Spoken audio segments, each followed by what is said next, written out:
Hello everyone, welcome back on my channel once again. Firstly अगर आप मेरे channel पे फर्स्ट टाइम विज़िट कर रहे हैं तो प्लीज़ इसे सब्सक्राइब करना ना भूलें और साथ में जो है बेल आइकन को भी प्रेस कर दें ताकि मेरी आने वाली वीडियोस की नोटिफिकेशन आप तक सबसे पहले पहुंच जाए। और अगर आपको मेरी वीडियो अच्छी लगे तो प्लीज़ इसे लाइक कमेंट और ज़्यादा से ज़्यादा शेयर करना ना भूलें और वीडियो को प्लीज़ लास्ट तक ज़रूर देखें ताकि आपको जो भी आप टॉपिक है उसके बारे में जो है पूरी जो है इंफॉर्मेशन मिल जाए। सो आज हम जो है कंटिन्यू कर रहे हैं टॉपिक जो है नेक्स्ट टॉपिक है हमारा डेप्रिसिएशन जो कि +1 अकाउंटेंसी का टॉपिक है। So let we start. So सबसे पहले करेंगे इंट्रोडक्शन कि इंट्रोडक्शन क्या है डेप्रिसिएशन की। सो अगर जो हमारी एसिड्स होती हैं उन्हें हम क्लासीफाइड कर रहे हैं 2 कैटेगरीज में। एक है fixed assets and second one is current assets. So जो फिक्स्ड एसिड्स होती हैं उन्हें यूज़ किया जाता है बिजनेस में ताकि ड्राइव कर सके बेनिफिट्स को more than accounting period. Means more than 1 accounting period, एक अकाउंटिंग पीरियड से ज़्यादा टाइम के लिए जिसका हमें बेनिफिट मिले उसे हम बोलेंगे फिक्स्ड एसेट्स। और ये जो है बिज़नेस को ज़्यादा से ज़्यादा बेनिफिट देती हैं। पीरियोडिक बेनिफिट होता है जैसे साल में एक बार बेनिफिट हमें मिलता है इससे and is measured by the charging cost against the periodic revenue. और जो भी हमें पीरियोडिक जो भी इनकम होएगी वो इस हिसाब से जो है हम कॉस्ट को जो है चार्जेस करके जो है कैलकुलेट करेंगे। और जो फिक्स्ड एसिड्स होती हैं वो यूज़ की जाती हैं ताकि जनरेट कर पाएँ पीरियोडिक रेवेन्यू को, जो भी हम साल में एक बार होने वाली जैसे कि अलग अलग टाइप से हमें इनकम होती है। सो वो हम जो है मशीन जो फिक्स्ड एसिड्स होती हैं उनसे ही कैलकुलेट करते हैं और जनरेट करते हैं। और एप्रोप्रिएट जो प्रपोर्शन होता है कॉस्ट ऑफ फिक्स्ड एसिड्स का such as appropriate proportion of the cost, जैसे कि हम कुछ जो प्रपोर्शन होता है फिक्स्ड एसिड की कॉस्ट का उसका कुछ प्रपोर्शन मीन्स रेशो, जो उसका कुछ पार्ट होता है उसको हमने cost of the fixed asset is remained as depreciate, means के जिससे हम जो है डिक्रीज करना शुरू कर देते हैं कॉस्ट, जितनी भी उसे एसिड की वैल्यू है कॉस्ट है उस हिसाब से उसे थोड़ी थोड़ी अमाउंट जो है पीरियोडिकली जो है हम साल के लास्ट में जो है डिक्रीज करना शुरू कर देते हैं, तो उसे हम बोल देते हैं डेप्रिसिएशन। नेक्स्ट है मीनिंग ऑफ डेप्रिसिएशन। डेप्रिसिएशन का मीनिंग क्या है? सो वर्ड जो डेप्रिसिएशन है वो डिवर्स किया गया है लैटिन वर्ड से जिसका मतलब है जो मीन्स कौन सा वर्ड है वो डिपैरिटियम। डिपैरिटियम मीन्स जहाँ पे डी का मतलब होता है डिक्लाइन और द पैट्रियम का मतलब होता है प्राइस। और इसमें क्या है डिपैरिटियम word means stands for decline the value of assets in the modern context, means के जो भी एसिड की जो फिक्स्ड एसिड्स की वैल्यू है उसमें डिक्लाइन लाना। डिक्लाइन मीन्स उसे रिड्यूस कर देना, डिक्रीज कर देना अलग अलग वेज में। और it stands for a gradual and continuous decline in the book value of the fixed acid. और ये जो है ग्रेजुअली मीन्स थोड़े थोड़े टाइम बाद, जैसे कि कुछ 6 मंथ के बाद भी कर देते हैं, कुछ साल बाद भी करते हैं, तो वो जो है कॉन्टीन्यूसली डिक्लाइन करते हैं बुक वैल्यू के हिसाब से। और जो भी फिक्स्ड एसेट की वैल्यू होती है उसकी बुक वैल्यू के हिसाब से। और due to their use and लाइजेड रीज़न, क्यों रिड्यूस करते हैं? क्योंकि अगर जो है हमने मशीनरी या फिर किसी भी एसिड को लेके आए हैं बिजनेस में तो उसका पूरे साल में हमने यूज़ करना है, तो उस हिसाब से जैसे हम उसका यूज़ करेंगे तो उसकी वैल्यू जो है वो कम होएगी, सब्सक्राइब वैल्यू उसकी कम होएगी, जो उसकी कॉस्ट है वो कम होएगी। सो इसी वजह से क्योंकि वो सब्सक्राइब होएगी उसको रिपेयरिंग की ज़रूरत पड़ेगी, अलग अलग चीज़ों की वजह से उसकी जो वैल्यू है वो डाउन हो जाएगी। तो उस वैल्यू को कवर अप करने के लिए हम साल के बाद जो है उसकी बुक वैल्यू के ऊपर क्या करते हैं, क्या लगा देते हैं, एक डेप्रिसिएशन लगा देते हैं, जो साल बाय साल जो है ईयरली पीरियोडिकली जो है वो हम रिड्यूस करते जाते हैं, एक अलग काउंट में डालते जाते हैं कि जब वो जो है हमारी ख़राब हो जाए, जैसे अगर उसकी हम वैल्यू डिसाइड कर लेते हैं कि इसकी 5 ईयर्स के लिए है तो हम 5 ईयर्स के लिए उसे रिड्यूस करना शुरू कर देते हैं। तो अगर हमने कोई उसमें ऐड कर दी है तो उसकी भी सेम उसी वे में जो है हम उसे डिक्रीज़ करते जाएंगे। तो इसीलिए तो जो भी हमें जो है लास्ट में जब वो ख़राब हो जाए या फिर उसमें कोई रिपेयरिंग करवानी हो तो वो जो हमने डेप्रिसिएशन अकाउंट में जो पैसे डाले होंगे तो उसका यूज़ करके जो है हम उसे रिपेयर कर पाएंगे और उसकी पेमेंट करके जो है उसे रीन्यू कर पाएंगे। सो नेक्स्ट है definition of the depreciation. So there are two definitions. First is जो C ICMA ऑफ लंदन की तरफ से है, जिसमें क्या बताया हुआ है, इस डेफिनेशन में ये बताया है कि जो डेप्रिसिएशन है, जो डेप्रिसिएशन है वो एक permanent decrease in the value of acid, acid की वैल्यू में जो है डिक्रीज होना परमानेंटली, उसे हम डेप्रिसिएशन बोलेंगे। ड्यू टू यूज़, क्योंकि उसका यूज़ हो रहा है, एंड और the less space of time, जैसे कि टाइम उसका बीतता जा रहा है तो उसकी वैल्यू कुछ ना कुछ वे में कम होएगी, जितना हम उसे यूज़ करेंगे तो उसे हम बोल देंगे डेप्रिसिएशन। आगे है जो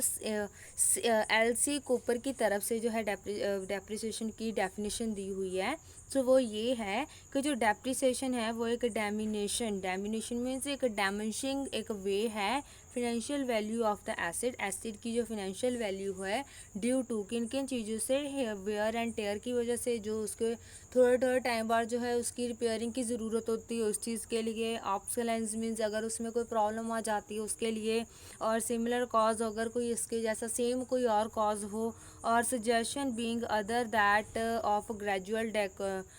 डिक्टोरिएशन than the sudden losses or diminution on the value means damaging होनी शुरू हो जाती है वैल्यू में किसी ना किसी रीजंस के कारण। सो नेक्स्ट है, इसमें हम आगे पढ़ेंगे कंसेप्ट क्या है डेप्रिसिएशन का। सो कंसेप्ट क्या है, पहले है जो एसिड्स हैं which are held by a business, जो कि एक बिजनेस की तरफ से हेल्ड किए जाते हैं, प्रोडक्शन के लिए बनाए जाते हैं, सप्लाई करने के लिए गुड्स एंड सर्विसेज की एसिड्स बनाए जाते हैं।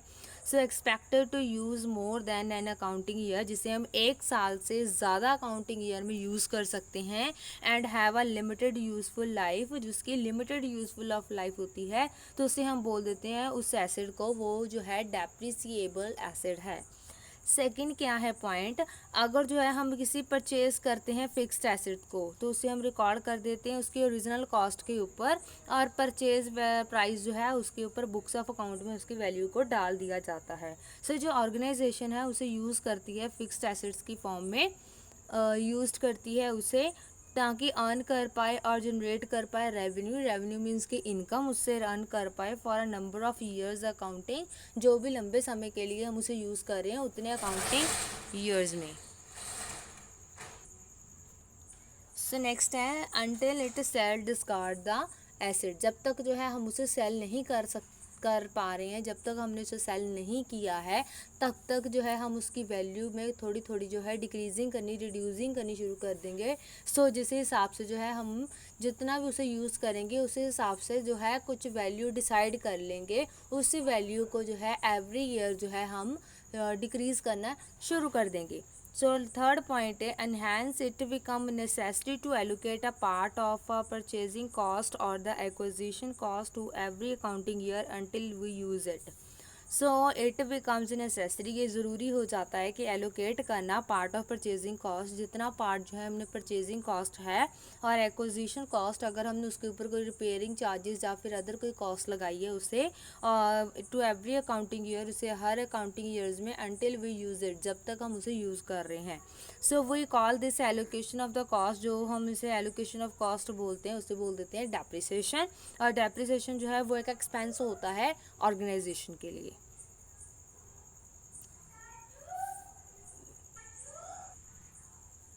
सो नेक्स्ट है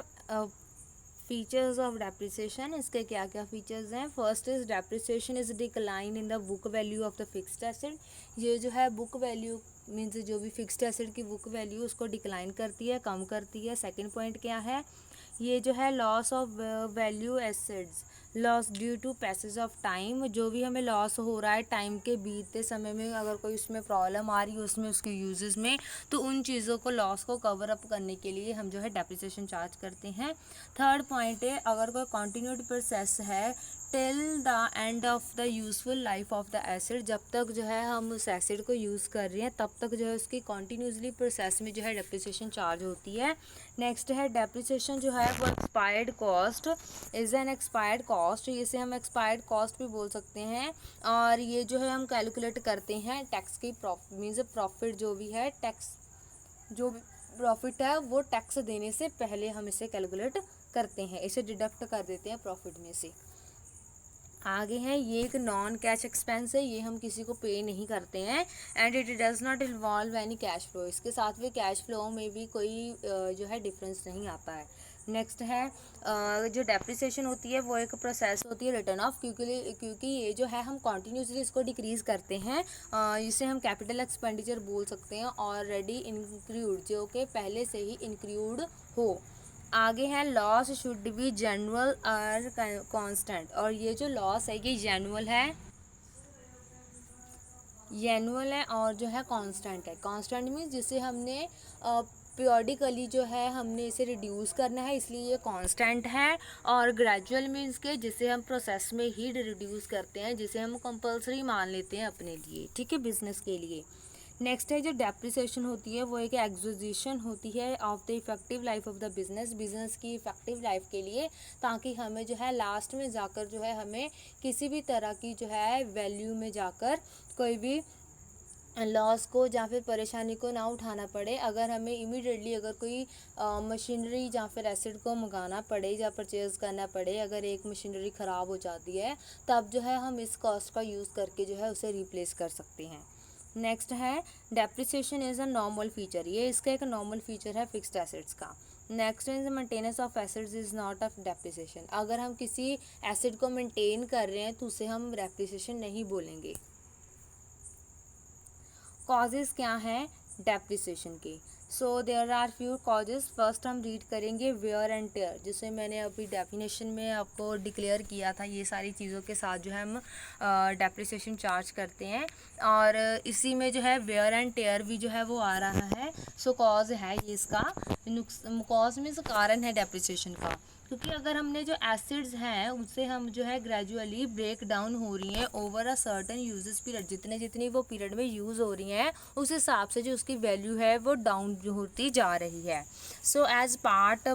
where out and need to be replaced, अगर उसके कोई भी पार्ट जो है वो वेयर हो गया है, मीन्स ख़राब हो गया है, तो हमें ये ज़रूरत है उस ख़राब वाले पार्ट को हमने रिप्लेस करना है सही पार्ट के साथ। तो उन चीज़ों को जो है वेयर एंड टेयर, तो उसे हम बोल देते हैं वेयर एंड टेयर। अगर उसमें कोई पार्ट ख़राब हो गया है तो उसको चेंज कर देना है, तो वेयर एंड टेयर हो जाएगा। सो इवेंचुअली जो है जो एसिड होती है can no longer be repaired, उसे हम लंबे समय के लिए रिपेयर नहीं करवा सकते हैं, and must be disposed of, और उसे हम फेंक भी नहीं सकते हैं जल्दी। So this cause is most common, तो ये वाला जो कॉज है मीन्स अगर कोई चीज़ ख़राब हो गई है तो उसको रिप्लेस करवा देना, तो ये बहुत ज़्यादा कॉमन है, ताकि जो प्रोडक्शन इक्विपमेंट्स होते हैं उन्हें हम अच्छे वे से जो है यूजेस कर पाएँ, और which typically has a manufacturer recommended life span that is based on certain number of units produce, क्योंकि अगर एक जो एसिड है वो ज़्यादातर जो एसिड्स हैं वो प्रोडक्शन कर रही हैं चीज़ों की, तो उसके लिए जो है ये टिपिकली बन जाता है, बहुत ज़्यादा डिफ़िकल्ट बन जाता है कि उसे हम जल्दी जल्दी जो है न्यू चीज़ें जो है न्यू टेक्निक्स का जो है परचेज़ करें। सो उसके लिए उसकी जो है यूज़ेस को अच्छे वे से यूज़ करने के लिए, प्रोडक्शन अच्छे वे से करने के लिए हम जो है वेयर एंड टेयरिंग मीन्स उनकी रिपेयरिंग करवाते हैं। तो अगर जो है उनकी रिपेयरिंग जो है वो ठीक होती है, रिप्लेस करवा देते हैं कुछ पार्ट्स को उसके, तो तब जो है हम उसका लंबे समय तक जो है यूज़ कर सकते हैं। सो इसलिए हमें डेप्रिसिएशन की ज़रूरत पड़ती है, ताकि हम जो है अगर कोई भी हमें इस तरह का लॉस हो रहा है तो उसे हम कवर अप कर पाएँ। सो अदर एसेट जैसे कि बिल्डिंग है कैन बी रिपेयर्ड, उसे रिपेयर्ड करवाया जा सकता है, अपग्रेड करवाया सकता है for a long period of time, लंबे समय के लिए। आगे है पेरिशेबल वो होते हैं जिन्हें हम जो है जल्दी जो ख़राब होने वाली चीज़ें होती हैं। सो पेरिशेबिलिटी क्या है? जो कुछ एसिड्स ऐसी होती हैं जो एक्सट्रीमली शॉर्ट टाइम स्पैन की होती है, मीन जिसकी लाइफ स्पैन बहुत ज़्यादा शॉर्ट होती है, जैसे इलेक्ट्रॉनिक्स की कोई चीज़ है तो वो लंबे समय तक नहीं चलती है, तो कोई चीज़ें ऐसी होती हैं जो जल्दी ख़राब होने वाली होती हैं। सो इस कंडीशन में जो है मोस्ट एप्लीकेबल है inventory rather than the fixed asset, कि उसे हम इन्वेंट्री करके रखें, स्टॉक में रखें फिक्स्ड एसेट की वजह मतलब के अलावा। आगे है यूजेस राइट, जो है अगर कोई फिक्स्ड एसेट्स है मे एक्चुअली भी राइट टू यूज़ समथिंग, तो उसे हम यूज़ कर रहे हैं, जैसे कि कोई सॉफ्टवेयर है या फिर डाटाबेस है for a certain period of time, एक पीरियड ऑफ टाइम के लिए, सर्टेन पीरियड के लिए। So if so it's life span terminated when uses right expire, अगर जो है उसका राइट जो है वो एक्सपायर्ड हो जाता है, जैसे अगर हमने कोई सॉफ्टवेयर को ऑप्ट किया है तो वो सॉफ्टवेयर जो है लिमिटेड होता है, जैसे कि हम उसे 1 साल के लिए ले सकते हैं, सर्टिफाई करा सकते हैं, उसकी अथॉरिटी 2 साल की करवा सकते हैं, ज़्यादा जो है अगर हमें करवानी पड़ती है तो उसे दोबारा जो है रीन्यू करवाना होता है, री इशू करवाना होता है, रीसर्टिफाइड करवाना होता है। तो अगर ऐसा टाइम आ जाता है कि हमें जो है एक्सपायरी हो जाती है उस चीज़ की, तो उसे री इशू करवाना होता है। सो depreciation must be completed by the end of the uses period, तो तब तक जो है ये डेप्रिसिएशन कंप्लीट होनी चाहिए, तो उसी हिसाब से जो है एंड अप पे हम उसे रीन्यू करवा सकते हैं इजीली। सो नेक्स्ट है नेचुरल रिसोर्स यूजेस।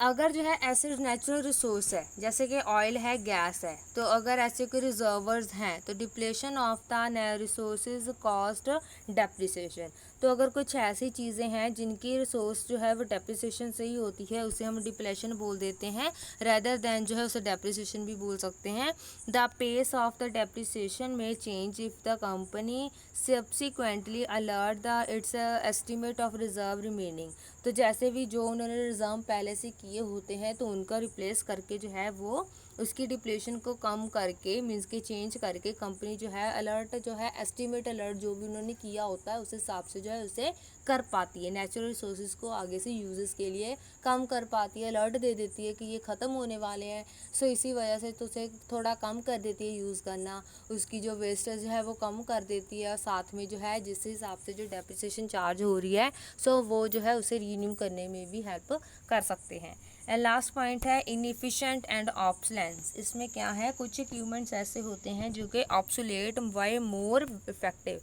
बहुत ज़्यादा प्रॉब्लम्स के बाद भी जो है वो इफ़ेक्टिव होते हैं, मीन्स हर्डल्स के बाद भी। सो ऐसे इक्विपमेंट्स जो हैं which reduce the usability of the regional equipment, जो कि यूजेबिलिटी जो है रिड्यूस कर देते हैं किसकी, जो रीजनल इक्विपमेंट्स होते हैं उनकी, मीन्स वो रिप्लेस की जगह पर काम करना शुरू कर देते हैं। नेक्स्ट है फैक्टर्स ऑफ डेप्रिसिएशन, क्या क्या फैक्टर्स हैं। First is actual cost of the asset, जो एक्चुअल कॉस्ट है या फिर हिस्टोरिकल कॉस्ट है मीन्स दैट जो कि एक्विजिशन कॉस्ट है एसेट की, और इंक्लूड और the incidental expenses which are necessary to bring the asset to present condition and location, जो कि ये सारे वो कॉस्ट होती हैं एसेट्स की, एक्चुअल कॉस्ट या फिर हिस्टोरिकल कॉस्ट, जो कि एक्विजिशन कॉस्ट होती है गुड्स की, एसेट्स की, सॉरी एसेट्स की नॉट गुड्स की, और जिसमें इंक्लूड होती है अगर कोई एक्सीडेंशियल कोई एक्सपेंस हो रहा है वो, और जो ज़रूरी होती हैं कि इन एसेट्स को ब्रिंग आउट करना टू इट्स प्रेजेंट कंडीशन, उसकी प्रेजेंट कंडीशन में वापस लाने के लिए, जैसे हम रिपेयरिंग वगैरह करवा देते हैं वो, एंड लोकेशन दोबारा से लोकेट करने के लिए। एग्जाम्पल है जैसे कि कुछ एक्सपेंसेस हैं जिससे, जैसे कि installation charges, freight inwards expenses include in improvement of asset and which are the capital nature, जो कि कैपिटल नेचर के होते हैं, हमने एक बार इन्हें खर्चा करना होता है एक्विजिशन के, ऐसे जैसे हम फ्रेड लग रही है, कोई टैक्स लग गया है उसे लाने में, या फिर उसकी कार्टेज लग रही है उसके लाने के लिए, सो वो जो है एक बार लगती है, तो वो लंबे समय के लिए कैपिटल नेचर की होती है जिसका लंबे समय तक हमें बेनिफिट मिलता है। नेक्स्ट है factor estimate useful life of asset is either, तो इसमें क्या है, इसमें 2 पॉइंट्स में दिया हुआ है एस्टिमेट यूजफुल वैल्यू, हम लाइफ उसकी एसेट की कैसे निकाल सकते हैं, जिसमें 2 पॉइंट्स हैं। फर्स्ट है जैसे the period over which are depreciable asset is expected to be used by the enterprises,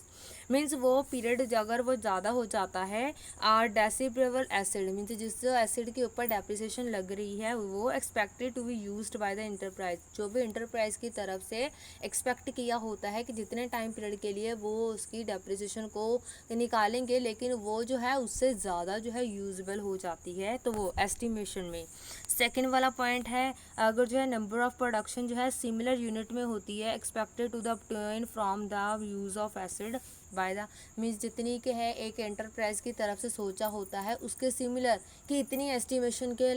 देख लेते हैं कि इसकी एस्टिमेशन वैल्यू लगाकर लाइफ स्पैन लगाकर कि 5 ईयर्स में ये हमें इतना इतना जो है प्रोडक्शन करके दे देगी। अगर जो है सिमिलर उतने जितना मिल जाता है एस्टिमेटेड लाइफ में तो वो जो है उनके लिए बेनिफिट हो जाता है डेप्रिसिएशन के साथ। आगे है फैक्टर जिसमें जो है एस्टिमेट रेजिड्यूल और scrap value of the asset, जिसमें जो है एस्टिमेट लगा दिया जाता है कि कितनी स्क्रैप करनी है, कितनी रिड्यूस करनी है वैल्यू को। सो जो भी जो है रेजिड्यूल होती है, सब्सक्राइब वैल्यू होती है, वो एक्सपेक्टेड होती है वैल्यू, मीन्स कैलकुलेट नहीं किया होता, सिर्फ एक्सपेक्ट किया होता है कि इतनी वैल्यू जो है वो कम होएगी। सो विच में भी रियलाइज्ड, जिसे रियलाइज कर देते हैं when the acid is sold, जब एसिड को सोल्ड करना होता है या फिर एक्सचेंज करना होता है एस्टिमेटेड यूजफुल लाइफ के टाइम के ऊपर, मीन जितना भी है उस हिसाब से। सो अगर जो है रेजिड्यूल वैल्यू जो है वो सिग्निफिकेंट है, मीन्स उतनी ही है, then it should be taken into the consider for computing depreciation, तो उसे जो है हम कंप्यूटिंग कर देते हैं कि डेप्रिसिएशन की फॉर्म में। नेक्स्ट है रिपेयर्स एंड रिन्यूअल्स। इसमें क्या है कि अगर हम जो है रिपेयर कर रहे हैं या फिर रिन्यूअल करवा रहे हैं कीप द एसिड को अच्छे से रखने के लिए, सो इन गुड वर्किंग कंडीशन, ताकि जो है हमें वो अच्छी वर्किंग कंडीशन प्रोवाइड कर पाए। सो उसे वेल मेंटेन करना है एसिड को, yield goods result over its stipulated life, जितना भी अपने लाइफ पीरियड के लिए अच्छे रिजल्ट जो है वो देती रहे। So if it is poorly maintain, अगर हमने जो है उसे पुअरली मेंटेन किया होगा, मीन्स अच्छे से मेंटेन नहीं किया होगा, then it will become useless, तो वो यूजलेस हो जाएगा आफ्टर अ शॉर्ट पीरियड के बाद। सो रिपेयर जो है रिन्यूअल जो है वो इम्पॉर्टेंट कंसिडरेशन है वाइल अगर हम उन्हें डिटरमाइन कर रहे हैं डेप्रिसिएशन की अमाउंट को। सो ये भी इसका एक फैक्टर है। नेक्स्ट है फैक्टर जिसमें एडिशन एंड एक्सटेंशन, अगर हम एसिड में कुछ ऐड कर रहे हैं या फिर उसे एक्सटेंड कर रहे हैं तो उस फॉर्म में क्या है। सो ये जो एडिशंस हैं एक्सटेंशंस हैं वो नॉर्मली मेड होते हैं एग्जिस्टिंग एसिड्स में, जैसे प्लांट है, बिल्डिंग है, उसमें ऐड करते जाते हैं। सो इसका पर्पस यही होता है कि हमने इंक्रीज़ करनी है उनकी कैपेसिटीज़, मीन्स कैपेबिलिटीज़ को, उनकी जो कैपेसिटी है उन्हें बढ़ाना है। तो एक्सपेंडिचर जो होते हैं, अगर हम जो है एक्सपेंडिचर जो खर्चा हमें एडिशन करने में होता है और एक्सटेंशन करने में होता है are of a capital nature, तो उसे कैपिटल नेचर का बोलेंगे एक्सपेंस, बिकॉज वो लंबे समय के लिए लॉन्ग टाइम पीरियड के लिए हमारे यूज़ में होएगा। सो जो date of incurrence of such expenditure, तो इन एक्सपेंडिचर्स को एक्यूर करने की जो डेट है are consider to certain depreciation, तो उसे हम असर्टन डेप्रिसिएशन बोल सकते हैं, जो कि कभी भी हमें ज़रूरत इसकी पड़ सकती है। आगे है ऑप्शनेंस। ऑप्शनेंस में क्या है, अगर जो है एक एसिड जो है वो likely to become outdated due to change, कुछ चेंज आ गए हैं उस हिसाब से हमें उसे आउटडेट करना है, अपडेट करना है, तो टेक्नोलॉजी वाइज जो है, तो ये पॉसिबिलिटी हो सकती है एसिड की कि going out to the fashion के साथ चलने के लिए केयरफुली वेटेज करें और कैलकुलेट करें अमाउंट ऑफ डेप्रिसिएशन की अमाउंट को कैलकुलेट करें, ताकि उस लेवल तक जो है वो डेप्रिसिएशन की अमाउंट का यूज़ करके उसमें कोई ना कोई यूजेज टेक्निकली जो है उसे अपडेट करते जाएँ। नेक्स्ट है लॉस ऑफ इंटरेस्ट। सो इसमें क्या है, अगर जो है परचेज की है एसिड इन्वॉल्व आ सम हैवी सम, तो अगर हमें परचेज़ की है एसिड हैवी सम के साथ, हैवी सम मीन्स जिसके हमें अमाउंट ज़्यादा पे की है, then it may be alternatively invested elsewhere, हम ये भी अल्टरनेटिव सोच सकते हैं कि हम उसकी वजह से किसी और जगह पे भी उसे पैसे लगा सकते थे। सो जो कैपिटल इन्वॉल्व होती है परचेजिंग ऑफ एसिड की, वो एम्प्लॉयज़ होती है कि अगर हमें कोई लॉस हो रहा है इंटरेस्ट के ऊपर, मीन्स अल्टरनेटिव इन्वेस्ट, अगर हमने कहीं और, हम ये करते हैं कि सोचते हैं कि अगर हम इसका इन्वेस्टमेंट कहीं और कर देते तो हमें ज़्यादा अच्छा रिजल्ट मिलता, तो वो जो इंटरेस्ट का जो वो विश्वास का अगर लॉस हो जाता है तो उन चीज़ों के फैक्टर भी डेप्रिसिएशन के ऊपर बहुत ज़्यादा इफेक्ट डालते हैं।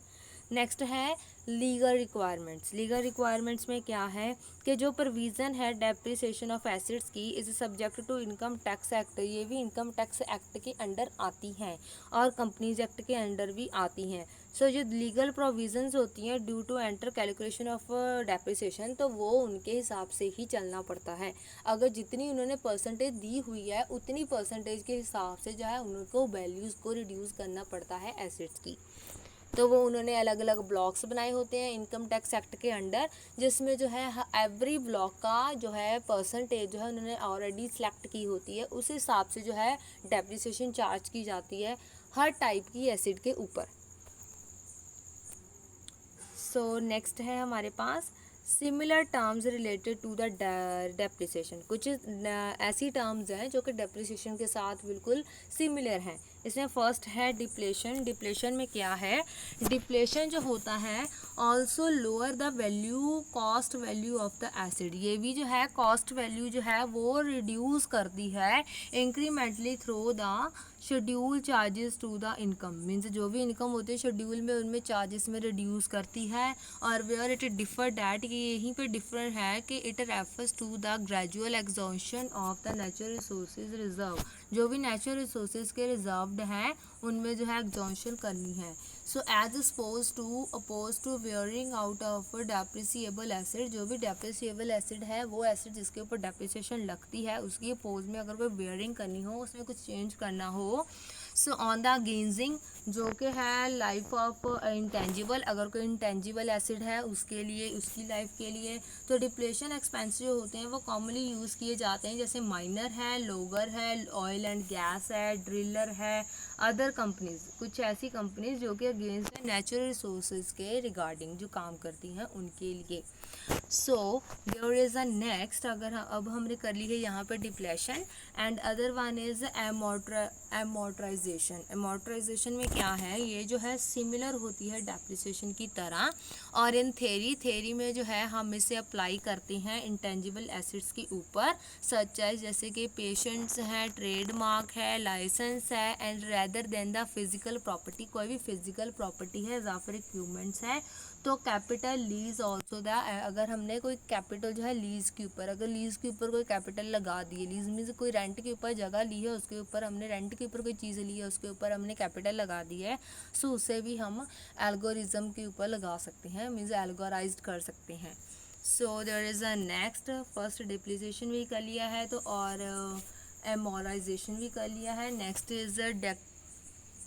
डिटोरिएशन। डिटोरिएशन में क्या है कि ये जो है जैसे कि इरोजन हो रहा है value of the those acids, उन एसिड्स के बीच में which have a very short life, जिनकी बहुत छोटी लाइफ है, प्रॉपर रिपेयर एंड मेंटेनेंस की ज़रूरत होती है, तो इसमें जो है एडिशनल लॉस होना शुरू हो जाता है अगर जो है हम इनकी एग्जॉशन जो हो रही है एसिड्स की उसका हम यूज़फुली जो है टाइमली जो है रिपेयरिंग नहीं करवाते हैं। सो all the friends, please also subscribe my channel, and thank you for watching my video, and thank you so much for giving me time for this. And also please also tell the in comment box about the topic, and also for the if you want any other video on any other topic, and then if you want any other notes about any other topic, then please tell to me, and I 100% sure for that कि I will clarify your doubts also. So thank you so much for watching my video, and please share it more and more if you like this video. Thank you so much.